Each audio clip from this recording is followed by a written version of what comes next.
Hello friends, नमस्कार। संगवारी हो, स्वागत है आप सभी का आप मन के पसंदीदा चैनल छत्तीसगढ़िया न्यूज में एक बार फिर से।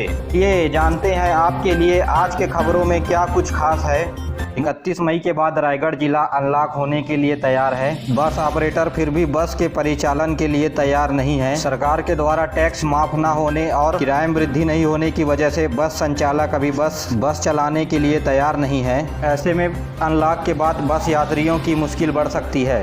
रायगढ़ से कोरबा, जसपुर, महासमुंद, रायपुर, साथ ही झारखंड और उड़ीसा, इलाहाबाद की ओर चलने वाली बसें लगभग लॉकडाउन की वजह से पिछले 1.5 महीने से बंद पड़ी हैं। वहीं बस संचालकों का कहना है कि डीजल के दामों में बेतहाशा वृद्धि हुई है और राज्य सरकार ने टैक्स माफ करने के लिए अभी कोई निर्देश जारी नहीं किए हैं। इस वजह से बस संचालक ठंडे दिखाई दे रहे हैं। तो वहीं सिटी बस की बात करें तो 20 बसों में से 5 सिटी बस संचालक सिटी बस को चलाने के लिए सरकार की तरफ से आदेश दिए गए हैं। साथ में ये भी कहना है कि किराए की बढ़ोतरी को लेकर के निर्णय राज्य शासन करेगी। आपको बता दें, अभी वर्तमान में 90 पैसे प्रति किलोमीटर की दर से यात्री बस में प्रति व्यक्ति किराया लिया जाता है। अब देखना ये होगा कि बस के संचालन पर सरकार क्या ठोस कदम उठाती है।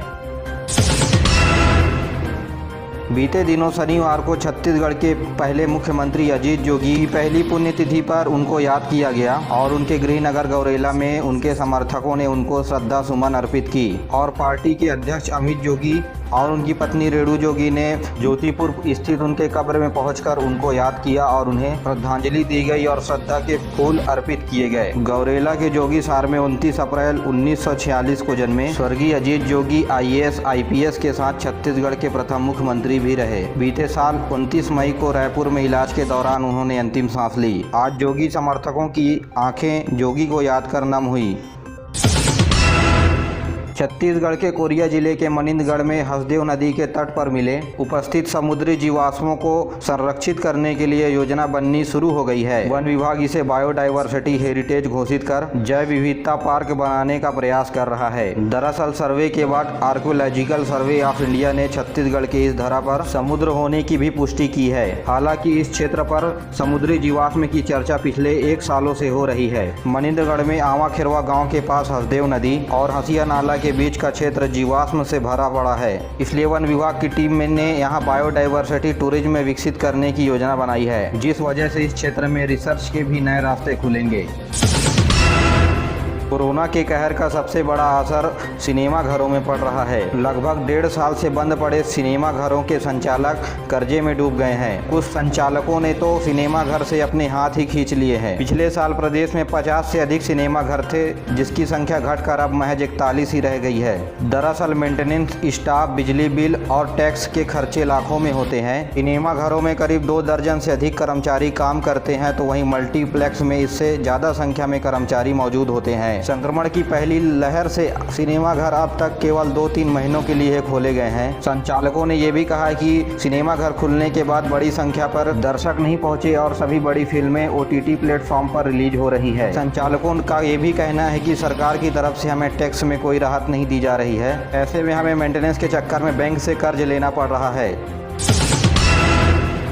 अंबिकापुर मेडिकल कॉलेज में लगातार 3 दिनों में 3 कोरोना संक्रमित बच्चों की अस्पताल में भर्ती होने के बाद हड़कंप मच गया है। इन 3 दिनों में 3 मामले को देखते हुए इसे कोरोना संक्रमण की तीसरी लहर की दस्तक के रूप में भी देखा जा रहा है। जी हां, 6 साल की बच्चे की इलाज के दौरान मौत भी हो गई है, तो उसी अस्पताल में 9 साल और 4 माह के बच्चे की इलाज वार्ड में चल रही है। तो वहीं अंबिकापुर मेडिकल कॉलेज के प्रबंधक ने 20 बच्चों के लिए अलग से वार्ड बनाने की भी तैयारी कर रहे हैं। प्रदेश में भले ही अनलॉक की घोषणा की गई हो, लेकिन अभी संक्रमण खत्म नहीं हुआ है, बल्कि बच्चों में बढ़ता हुआ संक्रमण चिंता का सबब जरूर बन गया है।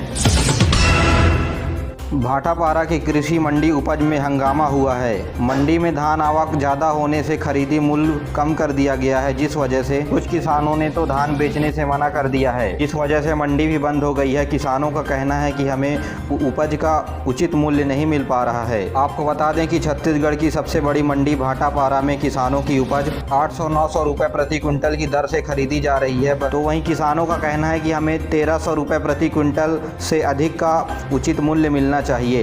इसी बात पर सब किसान एकजुट हो गए हैं और फसल नहीं बेच रहे हैं, जिस कारण मंडी बंद हो गई और वहां पर गर्मा गर्मी का माहौल बना हुआ है। बिलासपुर में ब्लैक फंगस से ठीक होकर पहले ही मरीज डिस्चार्ज हुई है। पिंडरा की रहने वाली युवती डिस्चार्ज हुई है। युवती के नाक पर ब्लैक फंगस था। 23 मई को इसे भर्ती कराया गया था और बेहतर इलाज के बाद डिस्चार्ज कर दिया गया है। यह ब्लैक फंगस से लड़ाई के प्रति सकारात्मक खबर बहुत अच्छी है। रायपुर में लॉकडाउन के दौरान एक और बड़ी राहत दी गई है। प्रदेश में 50 लोगों के साथ मैरिज हॉल में शादी कराने की छूट मिल गई है, जिसमें कोविड के गाइडलाइन का पालन करना जरूरी होगा। ध्यान देने वाली बात यह है कि शादी की अनुमति केवल होटलों में कराने के लिए दी गई है। पहले यह 10 लोगों की अनुमति शादियों में दी गई थी, लेकिन अब इसे बढ़ाकर 50 कर दिया गया है। यदि 50 से अधिक लोग हुए तो प्रशासन की नज़र आप पर रहेगी और दोषी पाए जाने पर सख्त कार्रवाई भी की जाएगी।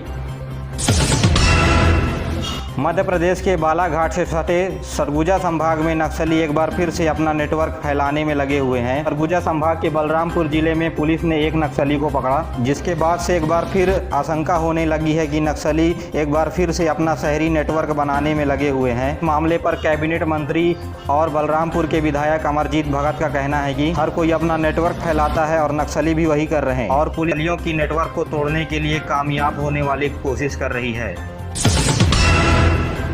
स्वास्थ्य विभाग की मनमानी के चलते प्रदेश में 100 से अधिक मितानिनों की नर्सों की तौर पर नहीं हो पा रही है, जबकि इनकी नियुक्ति करने के लिए प्राइवेट अस्पतालों में 100 से अधिक नर्सों को कोर्स भी करवाया गया है। प्रदेश के स्वास्थ्य विभाग के द्वारा 2008 से हर साल लगातार प्रति मितानिन राज्य सरकार ट्रेनिंग के लिए 4 से 5 लाख रुपए खर्च करती है, लेकिन जब मितानिन कोर्स को पूरा कर वापस लौटी तो इन्हें अब नियुक्ति नहीं दी जा रही है। बताया जा रहा है कि नियुक्ति करने वाली मितानिनों की उम्र ज़्यादा हो गई है। तो वहीं मितानिनों का कहना है कि चयन के वक्त किसी भी उम्र सीमा की बाध्यता नहीं की गई थी। इसके चलते 50 से अधिक मितानिनों की नियुक्ति राज्य सरकार नहीं दे रही है। बची मितानिनों की परीक्षा ली जाएगी, उसके बाद नियुक्ति दी जाएगी।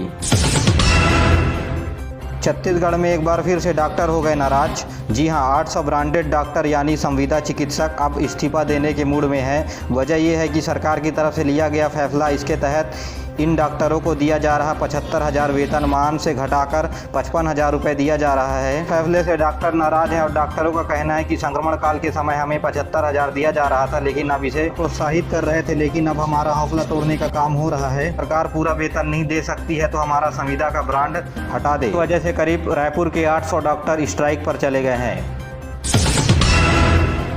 भाजपा सरकार में नरेंद्र मोदी के 7 साल पूरे होने के बाद प्रदेश के भारतीय जनता पार्टी के ने सेवा ही संगठन थीम से कार्यक्रम आयोजित किए जा रहे हैं। नरेंद्र मोदी सरकार के 7 साल पूरे होने पर रक्तदान शिविर का आयोजन किया गया। डॉक्टरों ने एक बार फिर चमत्कार कर दिखाया। रायपुर के MMI नारायणा अस्पताल में हृदय की गंभीर बीमारी से पीड़ित बेंटॉल नाम के बीमारी का सफल इलाज किया गया। धीरज का दिल बहुत ही कमजोर था और सामान्य से 1/3 काम कर रहा था और उसे सांस लेने में दिक्कत और पूरे शरीर में सूजन तथा भूख की कमी हो गई थी। जब जांच किया गया तो पता चला कि धीरज के हृदय में रक्त को प्रवाह करने वाला वाल्व अच्छे से खुल नहीं रहा था। उसके बाद MMI नारायणा अस्पताल में इलाज शुरू हुआ और वे अब ठीक हो गए। गौरेला पेंड्रा मरवाही जिले के गौरेला में मॉब लिंचिंग का मामला सामने आया है, जिसमें सूरत बंजारे को बांध करके पिटाई की जा रही है। आरोपी उनके साथ जातीय कर अन्य लोगों को डरा धमकाकर मारने की कोशिश कर रहे हैं। दरअसल 26 मई को गौरेला के साल्हे कोहली गांव के पास 4 युवकों को मवेशी तस्कर के शक में जमकर पीटा गया और अमरकंटक निवासी सूरत बंजारे की मौत हो गई। वायरल वीडियो में युवक अंतिम सांसें लेता दिख रहा है। वहीं पीटने के बाद युवकों को पेशाब पिलाने तक की बात कर रहे हैं, तो वहीं घायल लोगों को मारने की धमकी भी दे रहे हैं। पुलिस ने इस मामले में बीते दिनों 6 लोगों को गिरफ्तार किया, बाकी अन्य 16 की पूछताछ जारी है। मेरे प्यारे साथियों, आज के लिए बस इतना ही। वीडियो पसंद आया तो वीडियो को लाइक करें, चैनल को सब्सक्राइब करना ना भूलें और अपने दोस्तों के साथ जरूर शेयर करिए। दीजिए मुझे इजाज़त, मिलते हैं अगले वीडियो में। तब तक के लिए जय हिंद, जय छत्तीसगढ़।